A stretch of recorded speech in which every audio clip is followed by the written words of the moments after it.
जोधपुर शहर, जिसे सूर्य नगरी भी कहा जाता है और जिसे राव जोधा ने बनाया था। इस शहर में ऐसा बहुत कुछ है जिसे आप बार बार देखना चाहते हैं। लेकिन अगर इस शहर के गौरव की बात करें तो उस किले की सुंदरता के चर्चे देश में ही नहीं बल्कि विदेश में भी गूंजते हैं। मेहरानगढ़ किला, जो जोधपुर शहर की शान है, इस किले को देखने के लिए साल भर पूरे भारत के साथ साथ विदेश के लोग भी आते हैं।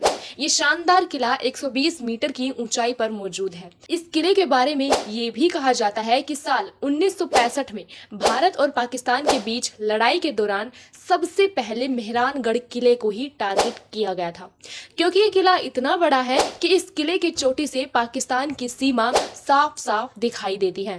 किले के एक हिस्से को संग्रहालय में बदल दिया गया, जहां शाही पालकिया का एक बड़ा संग्रह है। इस संग्रहालय में 14 कमरे हैं और जो शाही हथियारों, गहनों और वेशभूषाओं से सजे हैं।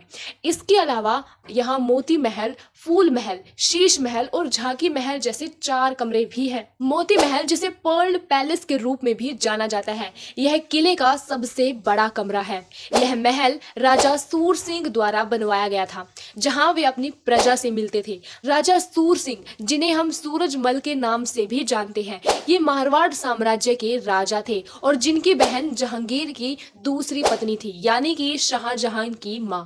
यही 5 छिपी बालकनी से राजा सूर सिंह की 5 रानियां अदालत की कार्यवाही सुनती थी। यह किला दिल्ली के कुतुब मीनार की ऊंचाई से भी 73 मीटर ऊंचा है। किले के परिसर में चामुंडा देवी का एक भव्य मंदिर है। स्थानीय लोगों की मान्यता है कि देवी इस किले से पूरे शहर की निगरानी रखती है।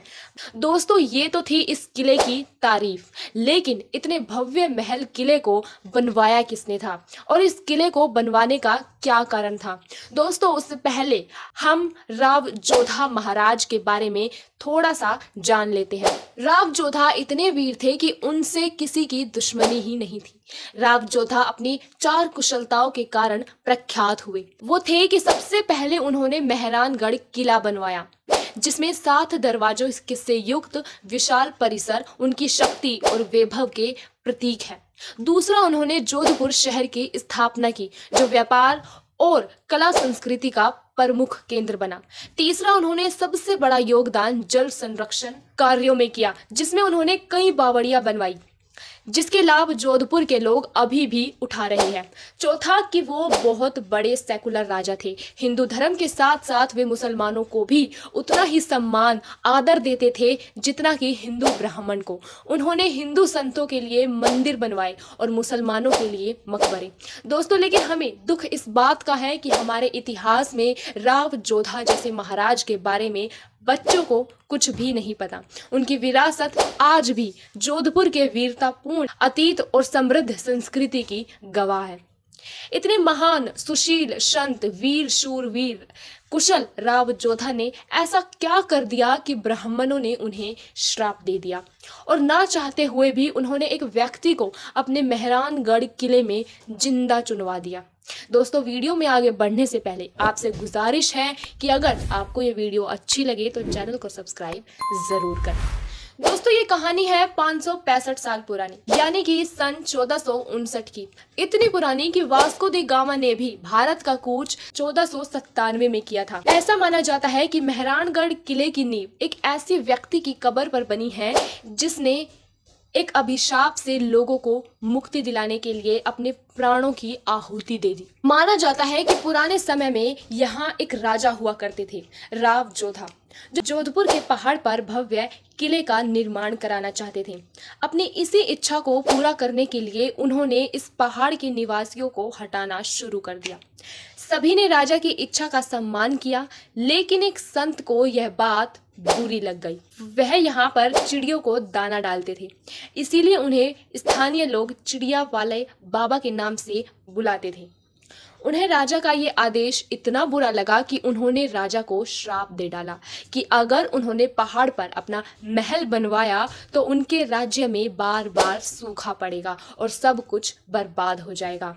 जब राजा को इस बात का पता चला तो वह बुरी तरह से डर गया। उसने खुद को उस चिड़िया वाले बाबा के चरणों में समर्पित कर दिया और दया की याचना की।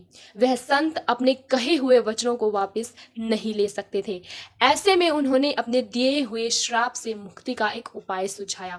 उन्होंने कहा कि अगर इस राज्य का कोई व्यक्ति अपनी मर्जी से जिंदा दफन होकर अपने प्राण त्याग देता है तो उन्हें इस श्राप से मुक्ति मिल जाएगी। बहुत से लोगों ने राज्य को सूखे के प्रकोप से बचाने के लिए अपने प्राण देने की बात से इनकार कर दिया, लेकिन एक इंसान ने इसके लिए हाँ कर दी। राजा राम मेघवाल नाम के इस शख्स ने खुद को जिंदा दफन किया जाना स्वीकार कर लिया और इस तरह उन्हें एक शुभ दिन जिंदा दफना दिया गया। इसके बाद जोधपुर के मेहरानगढ़ किले की नींव रखी गई। राजा राम के त्याग के लिए श्रद्धा जताने हेतु बहुत से लोग यहाँ आज भी उन्हें श्रद्धा सुमन अर्पित करने आते हैं। उनकी कब्र पर उनका नाम, दफनाए जाने की तारीफ और दूसरी जानकारियों का जिक्र है। पहले के समय में बहुत सी महिलाएं अपने पति के मरने के बाद उनकी चिता के साथ अपने प्राण त्याग देती थी, क्योंकि उन्हें डर होता था कि कहीं दुश्मन के हाथ लग जाने पर उनके साथ कुछ बुरा ना हो जाए। इसी परंपरा को निभाते हुए मेहरानगढ़ की रानियां भी महाराज मान सिंह की मृत्यु के बाद सती हो गई। यह बात 1843 ईस्वी की है। सती होने वाली इन रानियों के लगभग 15 हैंड प्रिंटेड म्यूरल्स को आज भी देखा जा सकता है। किंवदंती के अनुसार इससे पहले सन 1771 में महाराजा अजीत सिंह की मृत्यु होने पर तब उनकी 6 पत्नियां और हरम में रहने वाली 58 स्त्रियां भी सती हो गई थी। पर हमें खेद है कि हमें औरंगजेब, कुतुब मीनार और ताजमहल के बारे में तो पता है, लेकिन इस भव्य किले के बारे में नहीं पता, जो ताजमहल से भी ज्यादा रहस्यमय है। दोस्तों, मेरा ये वीडियो बनाने का मोटिव बस इतना ही है कि आपको भारत के हर रहस्य और इतिहास के बारे में वो सब कुछ पता होना चाहिए जो हमें औरंगजेब, कुतुब मीनार और ताजमहल के बारे में पता है। इसी के साथ धन्यवाद। जय हिंद, जय भारत।